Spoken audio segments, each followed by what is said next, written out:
a rain-soaked highway, a smoking $200,000 Aston Martin, and a single father with grease under his fingernails who just wanted to get through the worst night of his year. When Garrett pulled over to help a stranded woman in a designer trench coat, he saw everything he despised about the elite class: wealth, impatience, and arrogance. He fixed her engine with bare hands and blunt words, never realizing the woman standing in the mud was Vanessa Adler, the billionaire tech mogul he was scheduled to meet for a blind date 20 minutes later. The hydraulic lift hissed as Garrett Miller lowered the 1974 Chevrolet Chevelle back onto the concrete floor of his shop. He wiped his hands on a rag coated in degreaser, though the dark crescents of embedded oil beneath his fingernails were permanent fixtures. At 34, Garrett had the lean, broad-shouldered build of a man who spent his days wrestling transmissions and lifting cylinder heads, but his eyes carried the distinct heavy wear of a single father playing defense against the world. Daddy, Mrs. Higgins said, "If you aren't out the door by 6, you're going to turn into a pumpkin," 6-year-old Lily announced from the office doorway. She was holding a plastic wrench from her toy set, her brown curls tied back in matching yellow ribbons. Garrett managed a soft smile, dropping his rag onto the workbench. "Mrs. Higgins is exaggerating, bug, and pumpkins don't drive pickup trucks." He walked over, kneeling to tap the tip of her nose. Leaving Lily on a Saturday night always felt like a minor betrayal, even if Mrs. Higgins lived just 3 doors down in their quiet pocket of Beacon, New York. But Garrett's older sister, Brenna, had spent 3 months orchestrating tonight's intervention, and she had framed it with emotional blackmail he couldn't dodge. "You haven't had a conversation with a woman that didn't involve PTA meetings or brake pads since Sarah left 3 years ago." Brenna had barked over the phone that morning. "Her name is Vanessa. She's in logistics software down in Manhattan. She works too hard. Her social life is a wasteland, and my colleague Chloe swore you two would balance each other out. Put on the navy blazer, Garrett, the one without the oil burn on the cuff." By 6:15 p.m., Garrett was behind the wheel of his 2018 Ford F-150, heading north on Route 9W toward the Gilded Elm, an overpriced farm-to-table restaurant in Cold Spring. He hated the blazer. He hated the rigid collar of his Oxford shirt. Most of all, he hated the assumption that he needed saving by some corporate climber whose idea of hardship was a delayed flight at JFK. He knew the type. During his previous life as a precision machinist for an aerospace subcontractor in Stamford, before he cashed out his 401k to open his auto restoration shop and fight for primary custody of Lily, he had dealt with plenty of Manhattan executives. They lived by metrics, quarter-end bonuses, and curated aesthetics. They viewed a man with calloused hands and a mortgaged garage as a charming rustic project until the reality of child support schedules and early morning school drops hit them. Outside, the October sky bruised from charcoal to black, and the heavens opened up. It wasn't a standard autumn drizzle. It was a torrential, blinding Hudson Valley downpour that turned the asphalt into a slick mirror. Garrett dialed his wipers to maximum speed, the rhythmic thump-thump vibrating through the dashboard. He checked the dashboard clock, 6:38 p.m. He was going to be early for a date he wished would be canceled. Then, 2 miles south of the Storm Drain Basin, near Storm King Mountain, his headlights caught the frantic flashing of double yellow hazard lights. Pulled half onto the gravel shoulder, tilted precariously toward a drainage ditch, sat a dark gray Aston Martin DB11. White steam was pouring from beneath its clamshell hood, battling the sheets of rain. Standing 6 feet away from the driver's side door, half sheltered by the canopy of a weeping willow, but still getting pummeled by wind, was a woman. She wore a charcoal-tailored trench coat and black heels that had already sunk 2 inches into the shoulder mud. She was holding a gleaming iPhone skyward, stepping backward toward the highway lane in a desperate attempt to catch a cell signal beneath the rock ridge. Garrett didn't hesitate. You don't leave a driver stranded on the 9W corridor during a flash flood, especially not one standing 3 feet from traffic, traveling at 50 miles an hour in zero visibility. He pulled his F-150 onto the shoulder 50 yards ahead of the luxury sports car, engaged his hazard lights, and reached behind the passenger seat for his heavy-duty yellow rain slicker and his portable diagnostic toolbox. When Garrett slammed his truck door and stepped into the storm, the rain hit him like cold needles. He walked toward the Aston Martin, his work boots crunching over wet gravel. The woman spun around at the sound of his approach. Even through the sheets of rain, Garrett could see the sudden panic in her sharp hazel eyes. She clutched her phone to her chest, her knuckles turning white, taking a defensive step back toward the driver's door.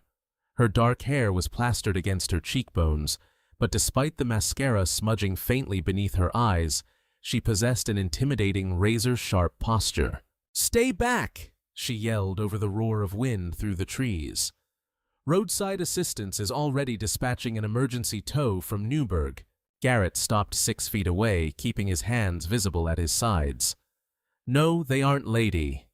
You're in the Storm King dead zone.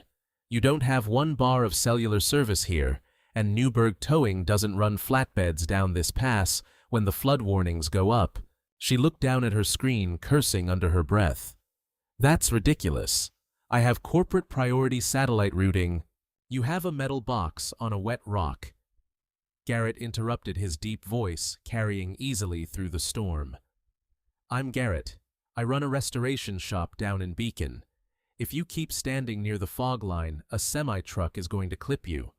Get inside my cab where it's dry, or hold my flashlight so I can see why a $250,000 British engine is boiling over in 40-degree weather." Vanessa Adler stared at the tall man in the yellow slicker.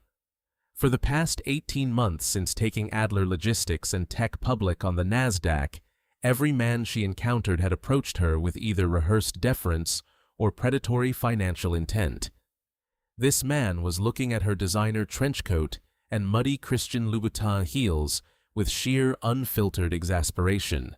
"I don't need charity," she said, though a shiver rattled her shoulders. "And I certainly don't need a stranger touching my engine." "Right now you need a heater and a tow strap," Garrett countered, stepping past her toward the Aston Martin's front grille. "Pop the hood release under the dash, unless you want to spend the next 2 hours waiting for the state troopers to find you by accident." Vanessa hesitated for 2 heartbeats, her jaw tightening. Then, with a sharp nod, she opened her car door, reached down, and pulled the mechanical release lever. Garrett lifted the heavy aluminum hood. A cloud of sweet-smelling, toxic white steam billowed into the rain. He clicked on his industrial-grade LED flashlight, sweeping the beam over the massive twin-turbo V12 engine bay. "Well?" Vanessa asked, appearing at his elbow. She had refused his truck cab, choosing instead to hold her purse over her head, like a useless shield. "Your upper coolant bypass hose blew," Garrett said, pointing the light beam at a ragged 2-inch split near the thermostat housing. "Green antifreeze all over the alternator housing. Engine overheated because the system lost pressure." "Did your temperature gauge spike?" "A warning light flashed 3 miles back, but I had an executive board briefing playing over the audio system," Vanessa said defensively, wiping rain from her forehead. "I assumed it was a sensor malfunction." Garrett let out a dry, humorless chuckle that made her eyes narrow. "Of course you did. Why pull over when the computer tells you your engine is melting when you've got a conference call to finish?" "Excuse me." Vanessa stepped closer, ignoring the mud ruined on her shoes. "I didn't ask for a lecture on vehicular maintenance from a passing motorist." "Good, because I don't charge for advice," Garrett said. He unlatched his metal toolbox. "You can't drive this, not even a mile.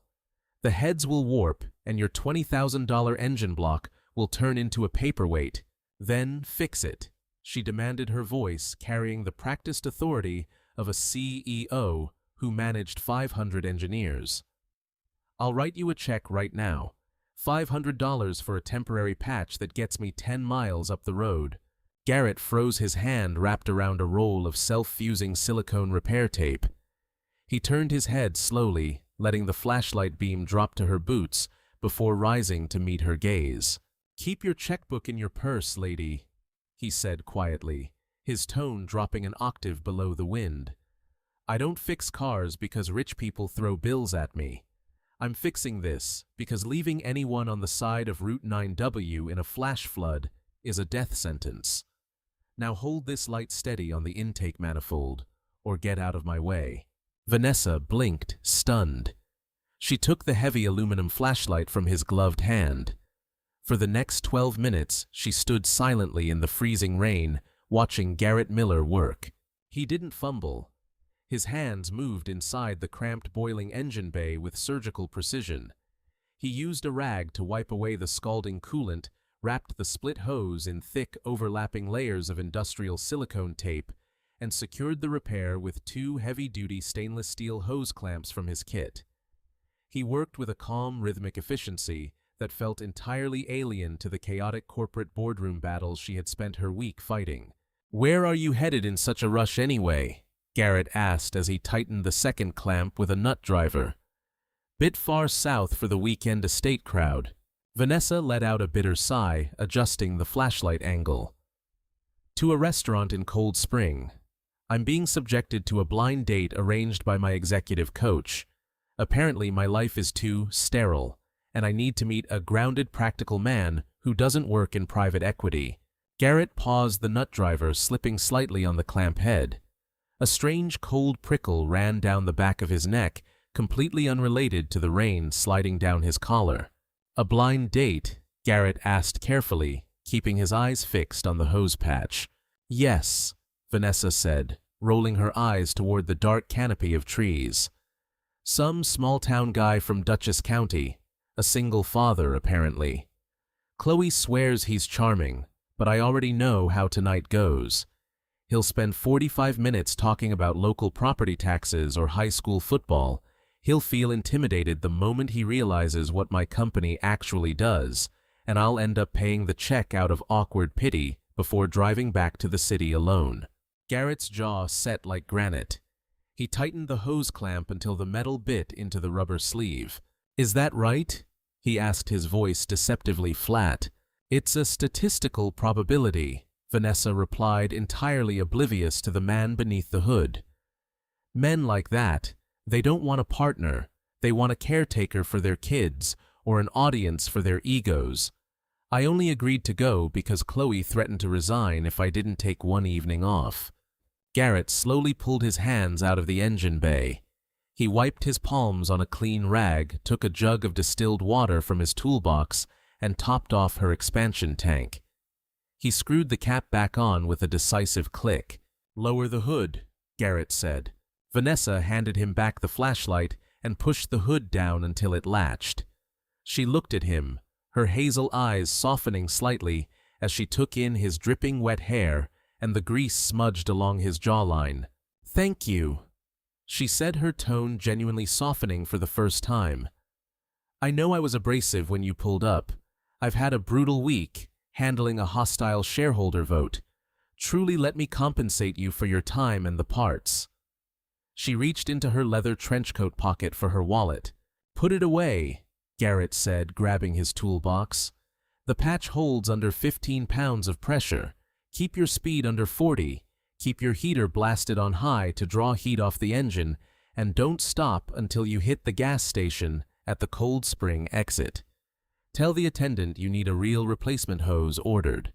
At least tell me your full name," she insisted, taking a step toward his truck.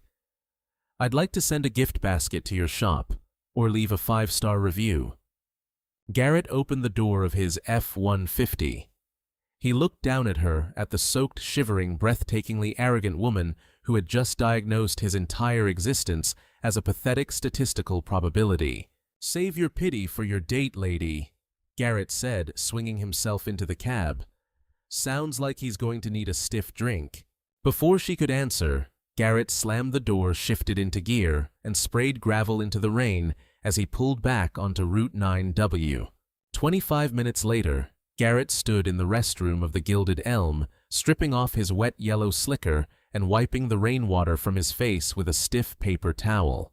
The restaurant was a sensory assault of Edison bulbs, reclaimed barnwood, and low ambient jazz. The air smelled of roasted garlic truffle oil and old money. Garrett checked his reflection in the mirror above the copper sink. His dark hair was still damp, pushed back carelessly from his forehead. His navy blazer had survived the storm relatively unscathed beneath the slicker, but there was a faint smear of engine grease on the knuckle of his right thumb that no amount of scrubbing with citrus soap could lift. He stared at that grease stain for a long moment. He'll feel intimidated the moment he realizes what my company actually does. Her voice echoed in his ears, sharp and dismissive above the howling wind. Garrett let out a low, breathy laugh that held no joy. What were the odds? Out of all the stranded motorists on Route 9W, out of all the blind dates scheduled in the Hudson Valley on a rainy Saturday night, he had spent 12 minutes playing mechanic to Vanessa Adler. He considered walking out. He could get back in his truck, drive home to Beacon, pay Mrs. Higgins double for her time, and spend the rest of the evening eating macaroni and cheese with Lily while watching animated movies. It would be safe. It would preserve his dignity. Then his phone buzzed in his pocket. A text from his sister, Brenna. She just texted Chloe. Her car broke down, but she's 10 minutes away. Do not leave. Be a gentleman, Garrett Miller. I mean it. Garrett pocketed the phone, straightened his collar, and walked out into the dining room. Miller party of 2. Garrett said to the hostess, a young woman holding an iPad. Ah yes, Mr. Miller. Your table is ready. By the fireplace. He followed her through the maze of white linen tablecloths and low-backed leather chairs. He ordered a bourbon neat from the waiter immediately upon sitting down, draining half of the glass before the ice could even melt. He checked his watch, 7:15 p.m. 10 minutes later, the heavy oak front doors of the Gilded Elm swung open. Garrett watched from his corner booth as Vanessa walked into the foyer. She had shed the mud-splattered trench coat, revealing a sophisticated emerald green silk midi dress that clung to her frame with understated elegance. Her hair had been smoothed down into a sleek, damp wave over one shoulder. She looked regal, composed, and utterly out of place in a town where half the population owned snowplows. The hostess greeted her, checked the iPad, and gestured toward the back of the dining room. Garrett didn't move. He rested his forearms on the white tablecloth, his hands loosely clasped, watching her approach. Vanessa walked behind the hostess, checking her reflection briefly in a darkened window pane. As they reached the fireplace section, her gaze swept across the table, searching for the hesitant, uncomfortable small-town father Chloe had described. Her eyes landed on Garrett. She stopped 3 feet from the table. The hostess smiled brightly. Here we are, Ms. Adler. This is Mr. Miller. Your server will be right back with the wine list. The hostess retreated, leaving a silence between them so profound it seemed to drown out the crackling birchwood in the hearth. Vanessa's hazel eyes widened, tracing the line of Garrett's jaw, the broad shoulders beneath the navy blazer, and finally dropping to the faint dark stain of coolant and grease on his right thumb. Her lips parted slightly, her breath catching in her throat. You, she whispered the syllable bare and stripped of all corporate armor. Evening, Vanessa. Garrett said smoothly, not rising from his chair. He gestured to the empty seat across from him with a slight tilt of his bourbon glass. How's the temperature gauge holding up? Vanessa stood frozen on the Persian rug. The color drained from her cheeks before rushing back in a furious crimson tide that heated her ears. The memory of what she had said to him on the side of the highway, every condescending word about single father's property taxes and paying the check out of pity, slammed into her with the force of a freight train. You knew, she stammered, resting one hand on the back of the leather chair to steady herself. When you fixed the hose, you knew who I was. I figured it out about halfway through your speech regarding my statistical probability of being a loser, Garrett said calmly. He leaned back, his gaze steady and unforgiving. Please sit down, unless you need to get back to your shareholders. Vanessa slowly pulled the chair out and sank into it. For the first time in her professional life, Vanessa Adler, the woman who routinely negotiated nine-figure contracts without blinking, was completely and utterly speechless. A young waiter in a crisp white apron appeared at the table, oblivious to the suffocating tension hovering over the linen tablecloth. He placed two leather-bound menus down with a flourish. "Good evening. My name is David, and I'll be taking care of you tonight. Our chef's specials include a pan-seared branzino with Meyer lemon risotto and a dry-aged bone-in ribeye served with black truffle bone marrow butter. Can I start you off with a bottle of sparkling water or a craft cocktail?" Garrett looked from the waiter to Vanessa, whose knuckles were white where she gripped the edge of the table. "Just tap water for now, David. And give us 10 minutes, please." "Of course, sir." The waiter vanished into the low-lit hum of the dining room. Vanessa stared at the flickering candle in the center of the table. The silence felt heavier than the storm outside. When she finally raised her head, her hazel eyes were stripped of their usual calculating sharpness, replaced by a raw, uncomfortable vulnerability. "I don't know how to begin to apologize," she said, her voice barely rising above the crackle of the hearth. "What I said on the highway, it was inexcusable. It was arrogant, presumptive, and rude." Garrett picked up his bourbon glass, swirling the amber liquid over the melting ice cube. "It was honest, Vanessa. That's the thing about strangers on dark roads. People say what they actually think, because they assume there won't be any consequences. It wasn't about you," she said, quickly leaning forward across the table. "You have to believe me. I had just spent 3 hours in the back of a car fighting off a proxy contest from an activist investment firm that wants to liquidate my supply chain software divisions and lay off 400 people I hired personally. My head was spinning. I took out my exhaustion on a hypothetical construct my friend forced me to meet. A hypothetical construct who spends his evenings talking about property taxes and high school football." Garrett raised an eyebrow, taking a slow sip of his bourbon. "Tell me something. If my name had been Garrett Miller, managing partner at Goldman Sachs, stranded in a broken-down Porsche, would you have assumed I wanted a caretaker for my ego?" Vanessa winced. The directness of his question left her no room for corporate PR maneuvers. She drew a slow, stabilizing breath. "No," she admitted softly.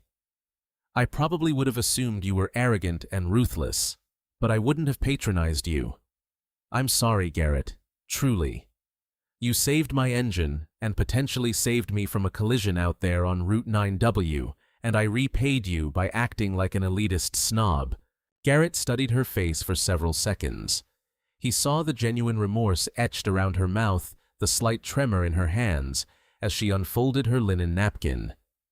Despite the defensive walls she built around herself, she wasn't completely hollow. "Apology accepted," Garrett said, his tone softening just a fraction. "Now pick up your menu. My sister Brenna will never forgive me if I let a billionaire go hungry on my watch." A fragile, self-deprecating smile touched Vanessa's lips. She opened the menu, though her eyes barely registered the entrees. "Why didn't you tell me right then, when I was standing under the willow tree complaining about the blind date? Why didn't you just say, 'I'm the guy'?" "Because I wanted to see who you really were when you weren't performing," Garrett replied smoothly. "In my line of work, people bring me classic cars they've spent thousands of dollars detailing on the outside, fresh paint, polished chrome, imported Italian leather seats. But until you get under the chassis and look at the frame rails, you don't know if the car is actually solid or just rust held together by bondo and ego. I wanted to look at the chassis." Vanessa set her menu down, genuinely intrigued. "And what did you find under the chassis, Mr. Miller?" "Someone who's running her engine at redline without any coolant," Garrett said plainly. "You're stressed to the point of structural failure, Vanessa. You carry your company like a lead weight around your neck, and you treat every interaction like a hostile merger. Must be exhausting." Before Vanessa could process the uncanny accuracy of his assessment, her purse vibrated against the floorboards. a sharp rhythmic buzz that signaled a priority alert. She instinctively reached down, pulled out her phone, and glanced at the screen. Garrett watched her face transform in a fraction of a second. The soft apology vanished, her jaw locked, her pupils dilated, and her posture stiffened into steel. "Bad news?" Garrett asked. "My chief financial officer," Vanessa said, her voice dropping into a flat professional register. "Richard Harrison, the activist investor I mentioned, just filed an emergency injunction in Delaware Chancery Court to block our Q4 acquisition of an automated robotics facility in Newark. He's claiming fiduciary negligence because our stock dipped 4% last Tuesday." She began typing furiously with one thumb, her knuckles whitening again. "If he gets the injunction approved before Monday morning, our credit facility gets frozen. I need to call my legal team." She started to push her chair back, fully prepared to abandon the restaurant, the date, and the man across from her, to dive back into the corporate war zone. "Put the phone on the table, Vanessa," Garrett said quietly. She froze, half standing, staring at him, as if he had spoken in a foreign language. "Garrett, you don't understand. This involves $75 million in liquid equity. I understand that your lawyers charge $900 an hour to handle emergency injunctions on Saturday nights." Garrett interrupted, his voice steady, anchored, and completely free of intimidation. "And I understand that you staring at a 6-inch screen while pacing around a rain-soaked restaurant parking lot isn't going to change a judge's schedule in Delaware between now and 9 o'clock tomorrow morning." Vanessa hovered over her chair, torn between her ingrained Pavlovian response to corporate crises and the immovable, grounded calm emanating from the man across from her. "Eat dinner," Garrett instructed, gently gesturing to her seat. "Drink a glass of wine. Let your lawyers earn their retainers. If the world is going to end on Monday morning, you might as well face it with a decent ribeye in your stomach." For a long, agonizing moment, Vanessa hesitated. Then, with a slow, shaky exhale, she slid her phone onto the center of the tablecloth face down and sat back down. "You're very bossy for a small-town mechanic," she murmured, picking up her water glass. "I'm a single father of a 6-year-old girl." Garrett replied with a smirk. "Negotiating with stubborn, irrational people who refuse to take naps or eat their vegetables is my primary area of expertise." By 9 p.m., the atmosphere at the table had shifted entirely. Once Vanessa let go of her corporate lifeline, the armor dissolved. They had ordered the ribeye to share, paired with a robust Napa Valley Cabernet that Garrett had selected with surprisingly sophisticated knowledge, a holdover, he explained, from his years entertaining aerospace defense contractors in Connecticut. "So let me get this straight," Vanessa said, leaning her chin on her hand, her eyes shining with genuine fascination. "You held a master machinist certification, you were managing a 40-man precision engineering floor, producing turbine tolerances for military drones, and you walked away from a 6-figure salary to fix 30-year-old muscle cars in a brick shed. It's an 8,000-square-foot climate-controlled facility, not a brick shed," Garrett corrected with a grin. "And yes, when Sarah decided that motherhood interfered with her lifestyle photography aspirations in Los Angeles, she left Lily with me. She was 18 months old." Garrett's expression sobered his thumb, tracing the rim of his wine glass. "You can't work 80-hour weeks, fly to Seattle for defense expos on 12 hours notice, and manage 60-hour factory shifts when you're the sole caregiver for a toddler who wakes up at 3 in the morning with earaches. The corporate grind asks for your soul, Vanessa. It demands your family as collateral. I decided Lily was worth more than a corner office and a pension fund." Vanessa felt a sudden sharp ache in her chest. She looked at Garrett, his broad shoulders, his calm confidence, his complete absence of professional insecurities, and realized how profoundly wrong her assumptions had been. He hadn't failed to reach her level of success. He had looked at the summit of the corporate mountain, decided the air was too thin and the view wasn't worth the sacrifice, and climbed down on his own terms. "That takes an incredible amount of courage," Vanessa said softly. Most men I know would have hired 3 nannies and kept climbing. Most men you know measure their worth by the balance sheets they control, Garrett said bluntly. I measure mine by whether Lily smiles when I pick her up from kindergarten.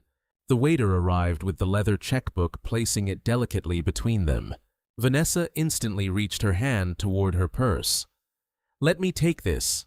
Please, consider it a late payment for the coolant hose. Garrett's hand moved faster. His large calloused palm clamped down on the leather booklet before her fingers could touch it. He slid it effortlessly across the linen to his side of the table. Not a chance, Garrett said, pulling a sleek black card from his wallet. You promised yourself earlier today that you'd pay the check out of awkward pity before driving back to the city alone. I'm not in the business of fulfilling your cynical prophecies. Vanessa felt a flush of warmth rise up her neck. She watched him sign the receipt with smooth, decisive strokes. There was no hesitation, no performative masculinity, just a man taking care of his table.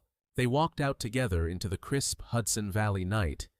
The rain had stopped, leaving the air smelling of clean pine-wet asphalt and fallen oak leaves. The fog hung low around the base of Storm King Mountain across the river.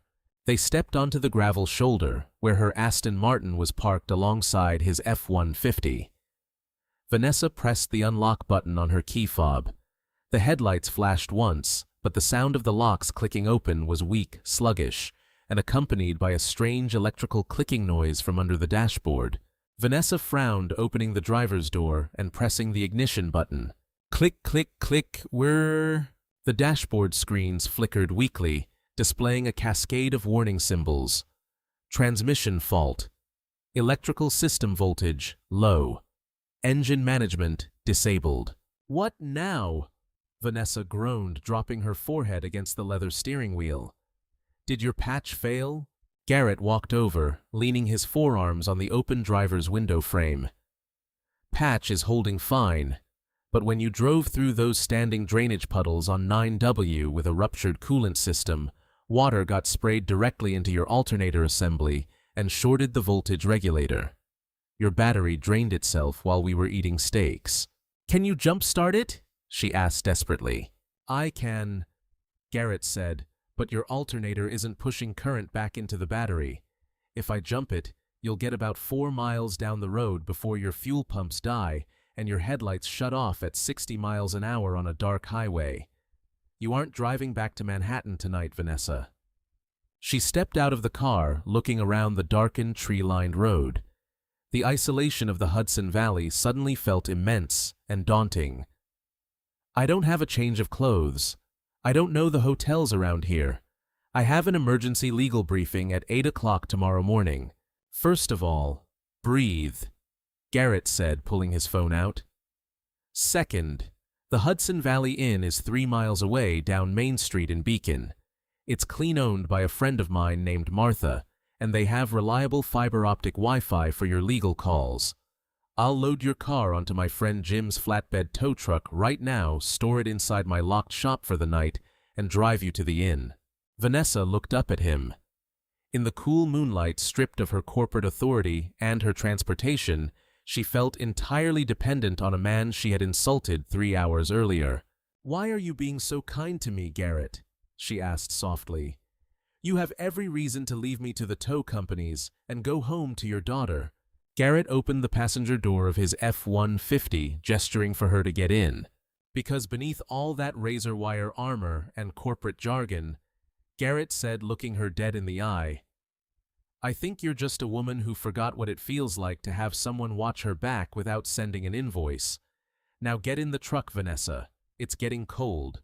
Sunday morning broke bright and piercingly blue, the autumn sun illuminating the brilliant red and gold foliage along the Hudson River.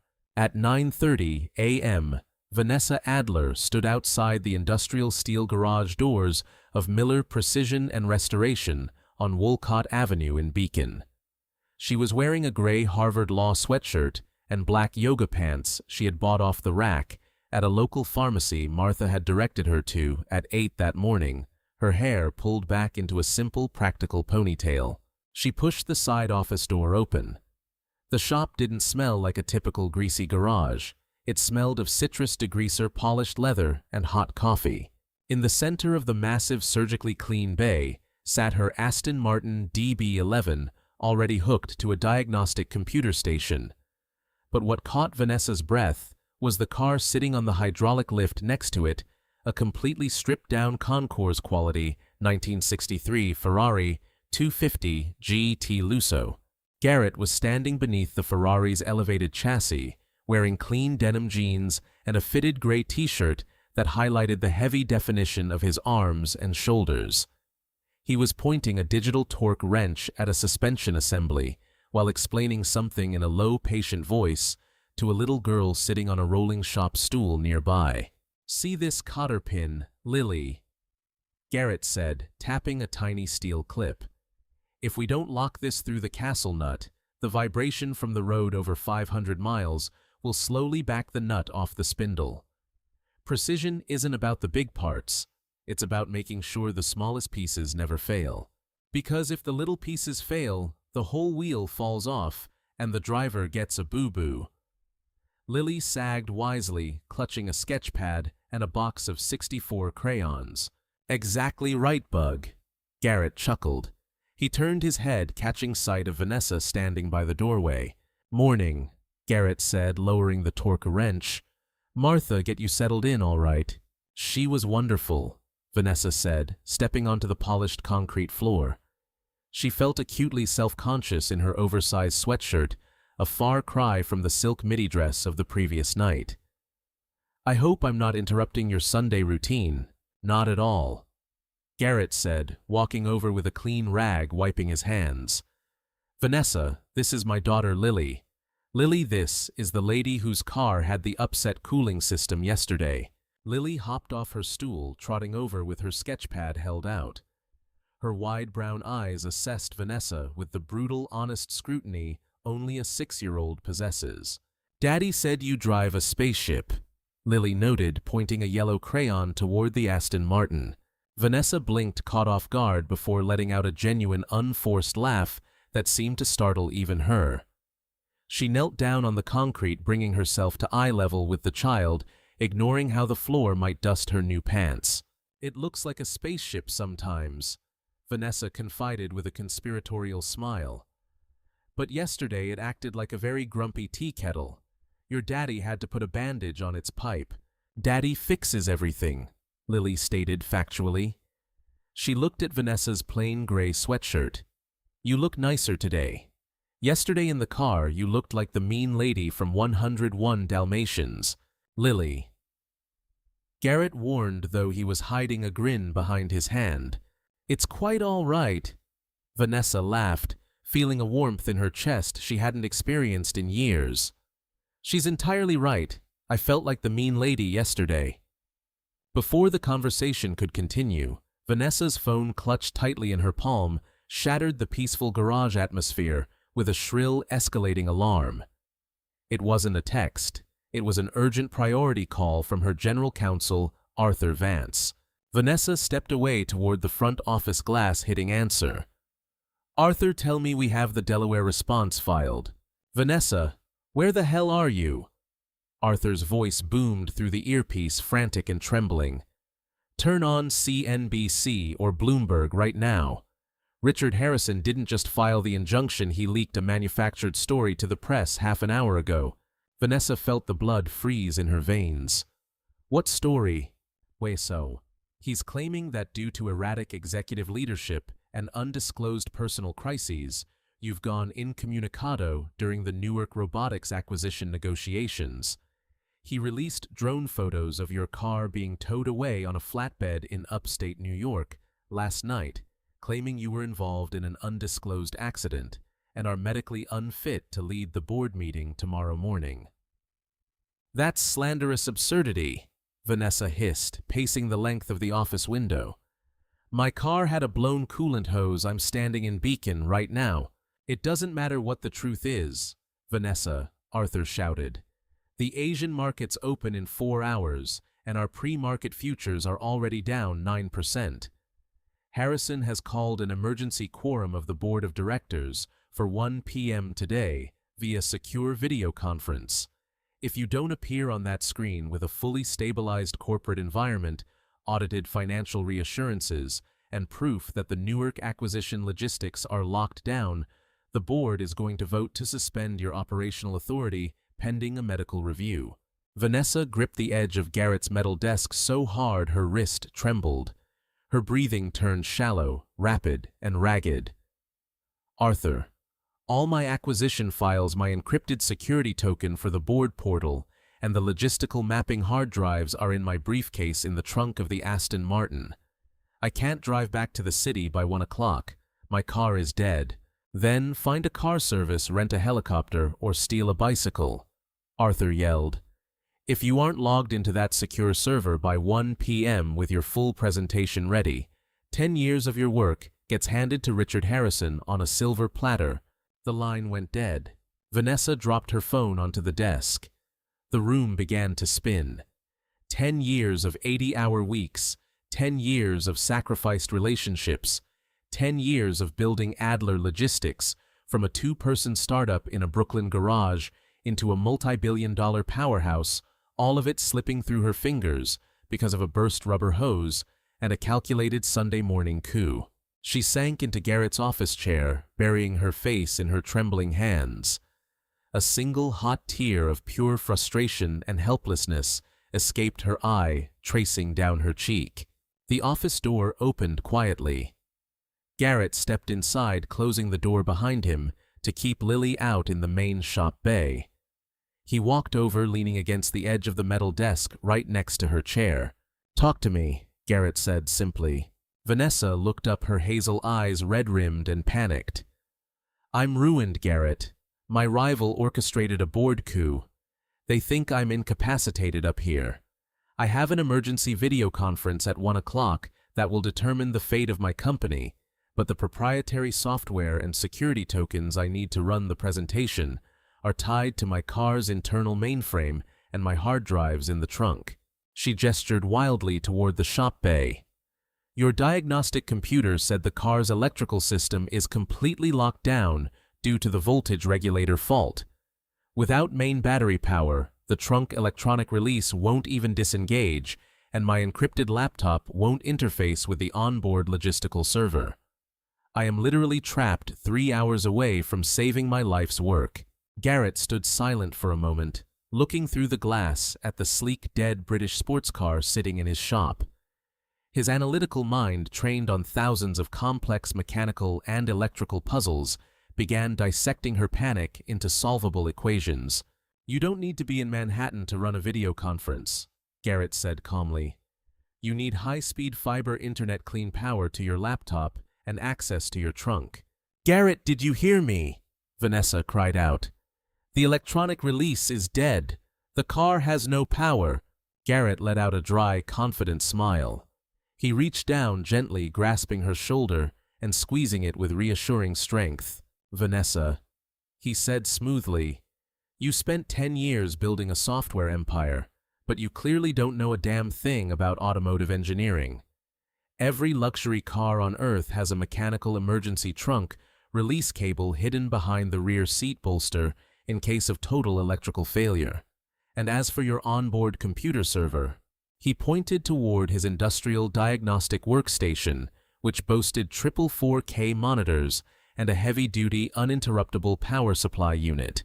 "I have a 12-volt DC bench power converter capable of pushing 50 amps directly to your ECU bypass terminals, coupled with a gigabit fiber optic line I use to download ECU mapping files directly from Ferrari in Maranello. You aren't stranded, lady. You're in a command bunker." Vanessa stared at him, her breath catching as the sheer realization washed over her. "Can you really bypass the voltage regulator and get my servers online by noon?" She whispered, her voice trembling with sudden fierce hope.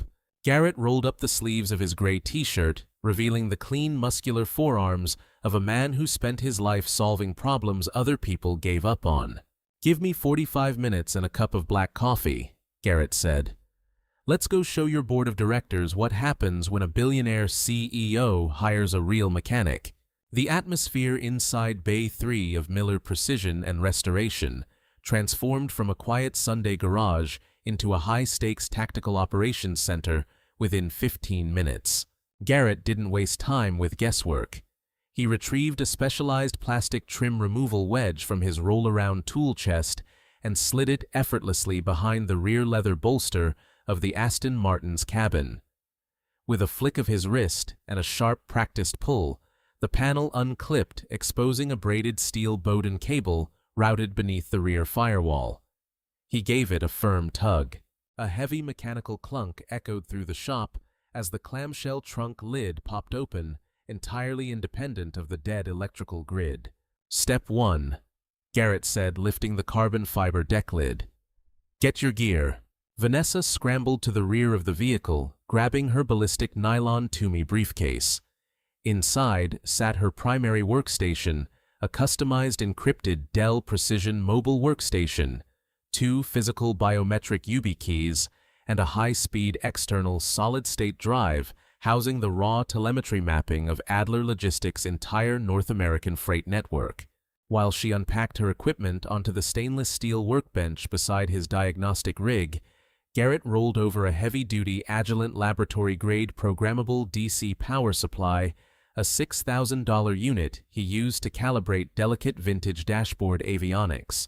Your car's internal server racks operate on a closed-loop 12-volt architecture, but the fried voltage regulator in your engine bay created an open ground loop.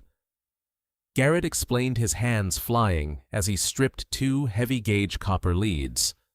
If you plug your laptop into the car's standard diagnostic port right now, back-fed static electricity will fry your motherboard before you can type your password. "So how do we isolate the server?" Vanessa asked, her hands hovering over her keyboard. Garrett reached under the Aston Martin's rear wheel, pulling the primary fuse box cover off with a sharp snap. He bypassed the main vehicle harness entirely, clamping his direct-feed copper leads straight onto the CAN bus data gateway terminals. He dialed the Agilent power supply precisely to 13.8 volts and engaged the circuit breaker. The Aston Martin's rear glass antenna hummed softly. Inside the trunk, 3 hidden LED indicators blinked from amber to solid green. Data gateway is live, isolated from the engine grid and pushing 0 electrical noise, Garrett announced, tossing her a high-speed shielded OBD2 to RJ45 Ethernet adapter. Plug that into your LAN port. You're hardwired directly to the car's neural network, and my gigabit fiber line is running parallel through the diagnostic rig. You've got 40 gigabits of bandwidth and clean power. You are officially the most dangerous woman in Dutchess County. Vanessa plugged the cable into her laptop. Her screen flickered instantly, recognizing the onboard mainframe. Lines of green compilation code raced across her display as her proprietary logistical software synced with her corporate cloud servers in Manhattan. "Daddy, the lady's computer looks like the Matrix," Lily whispered from her stool, clutching her 64-pack of crayons to her chest. "She's building a fortress bug," Garrett said softly, walking over to hand Vanessa a steaming mug of black coffee. Vanessa took a sip, her hazel eyes locked onto the scrolling data streams. But as the diagnostic sweep completed, her fingers suddenly froze over the trackpad. Her breath hitched, catching sharply in her throat. "Garrett," she murmured, her voice dropping to a hollow, incredulous whisper. "Look at this." Garrett leaned over her shoulder, placing one hand on the stainless steel workbench to brace himself. He studied the complex matrix of routing charts and server latency logs, illuminating the primary 4K monitor. "I'm looking at freight distribution corridors for the eastern seaboard," Garrett observed, tracing a jagged red line dipping sharply across the graph. "And a massive bottleneck occurring right around Tuesday afternoon. That bottleneck is why our stock dipped 4%. Vanessa said, her voice shaking, not with panic anymore, but with cold, escalating rage. "Our automated dispatch algorithms suddenly rerouted 200 long-haul freight carriers away from our primary Midwest distribution hubs, causing 72 hours of cascading supply chain delays. Richard Harrison used that exact dip to justify filing his emergency injunction this morning." She clicked 3 times, opening a hidden forensic root access terminal that only 3 people in the company possessed access keys for. "Look at the routing override command," Vanessa said, pointing her manicured fingernail at a specific string of alphanumeric code stamped at 2:14 a.m. on Tuesday morning. That wasn't an algorithmic glitch. That was a manual override script executed from an internal administrative IP address. Garrett's eyes narrowed as he read the security certificate attached to the command line. IP address resolves to Executive Suite Level 42, Manhattan Headquarters, Richard Harrison's private terminal. Vanessa breathed, looking up at Garrett with eyes that looked like shattered glass. He didn't just capitalize on a bad quarter. He engineered the system failure. He sabotaged our own clients' shipments, drove down the share price on purpose, and tracked my personal schedule to launch a board coup while I was out of cell coverage on a blind date. The sheer audacity of the betrayal hung heavy in the air of the garage. Vanessa's shoulders slumped the weight of the corporate treachery, threatening to crush what remained of her resolve. Then, Garrett reached down gently, closing her fingers around the warm coffee mug. "In my shop," Garrett said, his deep voice slicing through her despair like a hot blade through wax. "When we find a rusted-out frame rail or a toxic leak, we don't sit on the floor and cry about the rust. We cut the rot out with a plasma cutter and weld in high-tensile steel." He tapped the corner of her primary monitor where the system clock read 12:48 p.m., 12 minutes until the emergency quorum. "You've got the server logs, you've got the IP routing receipts, and you've got 12 minutes to put your armor back on," Garrett said steadily. "Are you going to let some desk jockey steal the company you built, or are we going to light the cutting torch?" Vanessa looked from the forensic IP receipts on the screen to the reflection of herself in the darkened glass of the shop window. She was wearing a gray Harvard Law sweatshirt and borrowed sneakers, her hair pulled back in a simple elastic band. She didn't have her $2,000 designer suits, her corporate PR team, or her corner office. She turned back to Garrett, a slow, dangerous smile spreading across her face. "Hand me your headset, mechanic," Vanessa said. "It's time to cut out the rot." At precisely 1 p.m., the secure corporate boardroom channel went live on the center 4K diagnostic monitor of Miller Precision and Restoration. On the screen, 9 video tiles populated simultaneously. 8 of them showed older stone-faced board members sitting in mahogany-paneled home offices across Westchester and Connecticut.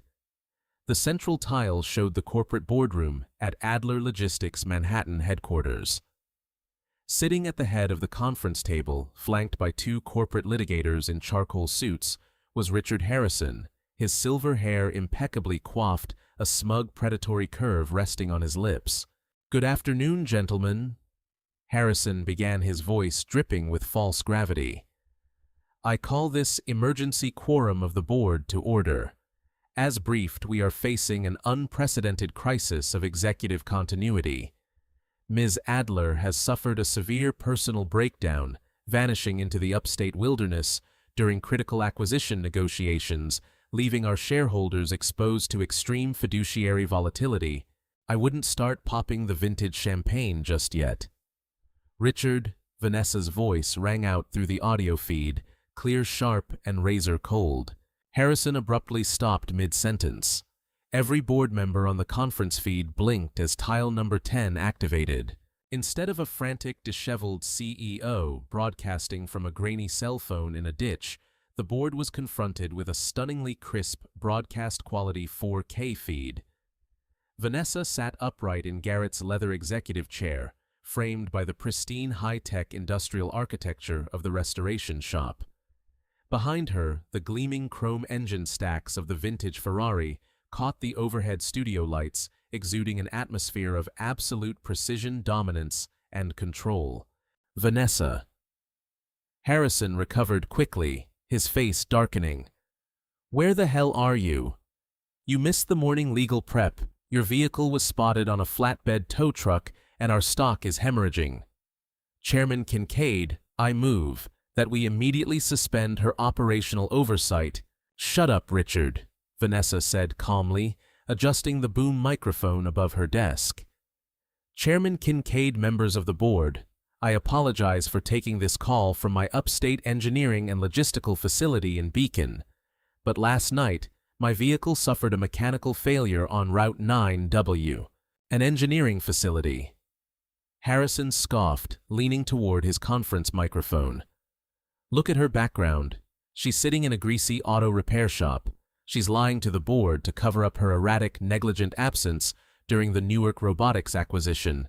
Speaking of negligence, Vanessa cut in smoothly, her fingers dancing across the trackpad. Let's discuss the 4% share price drop that occurred last Tuesday, the exact drop Richard cited in his emergency Delaware Chancery Court filing this morning. With a single keystroke, Vanessa bypassed the board's visual tiles, forcing a high-definition screen share across every monitor linked to the secure conference. Instantly, the forensic IP routing map materialized in front of the board of directors. What is this? Chairman Kincaid asked, leaning close to his screen in Greenwich, Connecticut. Vanessa, what are we looking at? You are looking at our core automated routing dispatch logs for the Midwest Freight Corridor, Robert.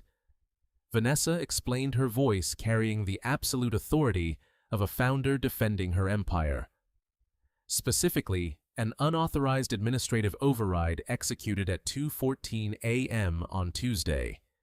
This override artificially delayed 200 automated carriers, creating the exact supply chain bottleneck that drove our share price down 4%. Harrison's face drained of color. He stood up from the conference table in Manhattan, slamming his palm onto the polished wood. This is a fabricated diversion. She's projecting doctored data from an unverified server to distract from her physical abandonment of her post. It isn't doctored, and it isn't unverified, Vanessa countered instantly. She clicked a second file, dropping an encrypted packet directly into the board's chat portal. I have just distributed the digital signature and security certificates attached to that routing override. The command was executed using an executive level 3 encryption key assigned to IP address 10.42.18.99. Silence fell over the digital conference line. That IP address belongs to Richard Harrison's private office suite. Chairman Kincaid said, his voice dropping to a dangerous, icy baritone. That's impossible!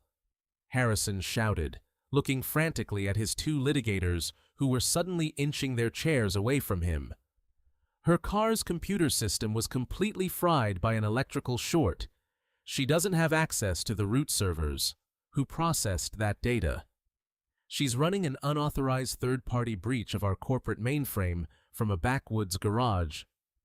Before Vanessa could answer, a large hand reached over, gently adjusting the camera angle to widen the frame. Garrett stepped into the visual feed, standing casually beside Vanessa's chair. With his broad shoulders, clean denim, and calm, commanding demeanor, he looked less like a small-town mechanic and more like a private security consultant. The data wasn't breached. Mr. Harrison, Garrett said, his deep voice resonating effortlessly through the boardroom speakers. My name is Garrett Miller, former senior precision aerospace machinist and data security compliance officer for defense contracts, currently operating Miller Precision and Restoration. I hardwired Ms. Adler's onboard encrypted server directly through my shop's isolated optical network using a regulated DC bench supply to prevent data corruption. Garrett leaned down slightly, looking dead into Harrison's camera tile. And for your lawyer's information, Garrett continued coldly, every packet captured on this network bears an immutable timestamp verified against Department of Defense atomic clocks. Try to subpoena it, try to claim it's fabricated, and I will personally walk the physical hard drives down to the SEC Enforcement Office in Lower Manhattan tomorrow morning.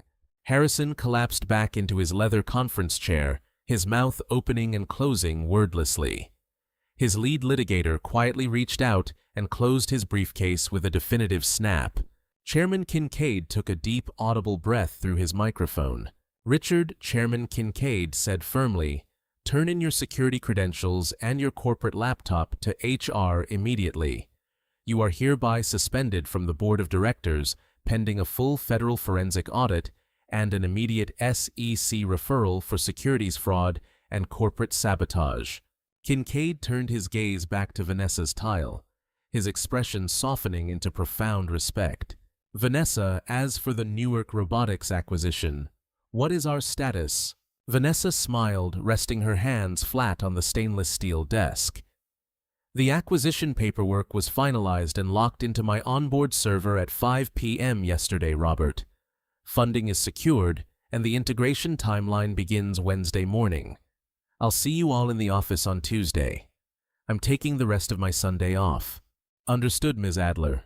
Meeting adjourned. The video tiles winked out one by one until the 4K monitor went completely dark, reflecting only the quiet sunlit interior of the Beacon garage. For 3 full minutes after the connection terminated, Vanessa didn't move. She sat in the office chair staring at the blank screen, listening to the slow, steady hum of the Agilent power supply and the distant chirping of birds outside the garage bay doors. 10 years of corporate warfare. 10 years of paranoia stress and sleeping with one eye open. It had all culminated in a 20-minute digital firefight inside a classic car workshop, and she had won. A tiny pair of hands suddenly placed a piece of white sketch paper onto the desk beside her keyboard. Vanessa turned her head. Lily was standing beside her, looking up with wide, serious brown eyes. On the paper was a drawing done in vibrant yellow, red, and blue crayons.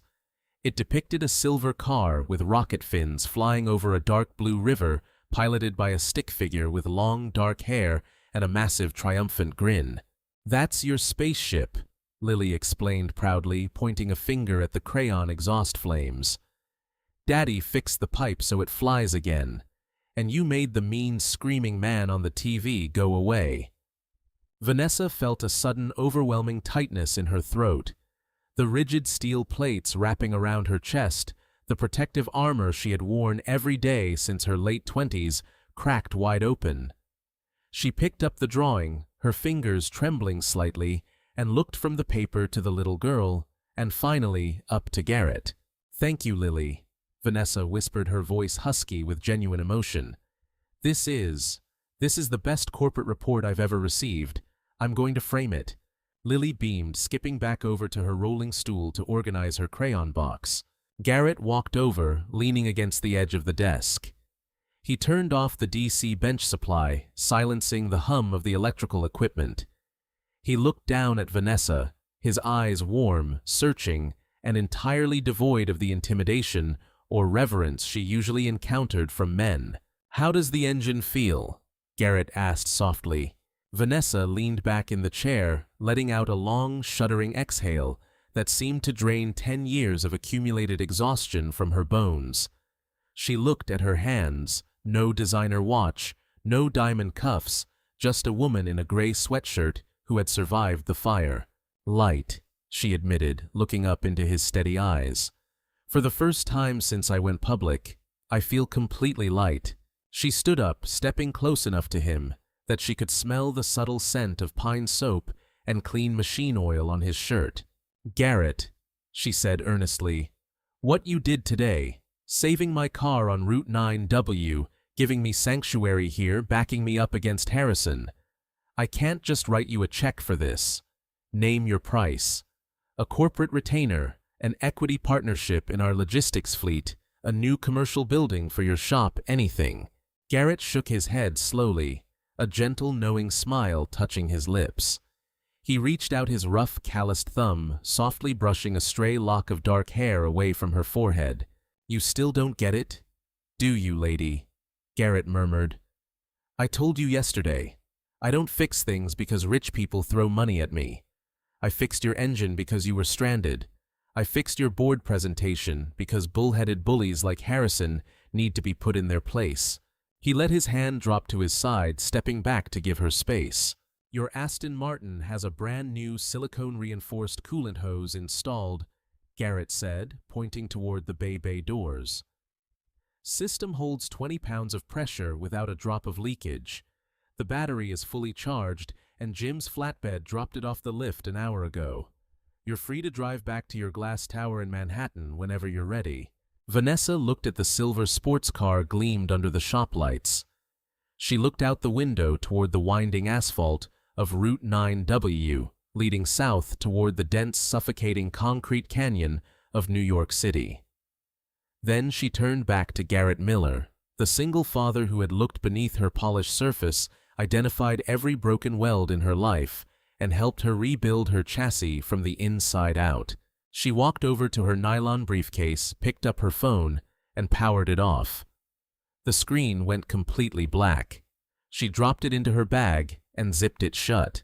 "My first integration meeting with the Newark robotics team isn't until Tuesday morning," Vanessa said quietly, her hazel eyes locking onto his with unwavering clarity. "And I believe your sister Brenna mentioned something about us balancing each other out." Garrett raised an eyebrow, a slow, genuine grin lighting up his face. "Is that right?" "Yes," Vanessa said, taking a step toward him. "I owe you a date, Mr. Miller. A real one. No corporate mergers, no proxy battles, no blind date performance art. Just a man who restores classic engines and a woman who really needs to learn how to change her own oil." Garrett chuckled, extending his arm toward the office door. "Well, Mrs. Higgins is baking apple crisp 3 doors down, and Lily needs someone to help her color inside the lines.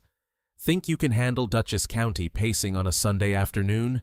Vanessa smiled the brightest, most authentic smile she had worn in a decade. "Try me," she said. "Sometimes the breakdown we dread the most is the exact detour we need to fix what is broken under the hood." Garrett and Vanessa's story proves that real strength isn't found in a billionaire's bank account or a polished corporate resume. It's found in the willingness to stop on a dark, rain-soaked road, lift the hood, and look beneath the surface. If this story reminded you never to judge a person by their cover or their job title, hit that like button. Right now, share this video with someone who needs a reminder that true connection happens when we drop our armor, and don't forget to subscribe to the channel and ring the notification bell for more real-life drama, unexpected twists, and unforgettable stories delivered every single week.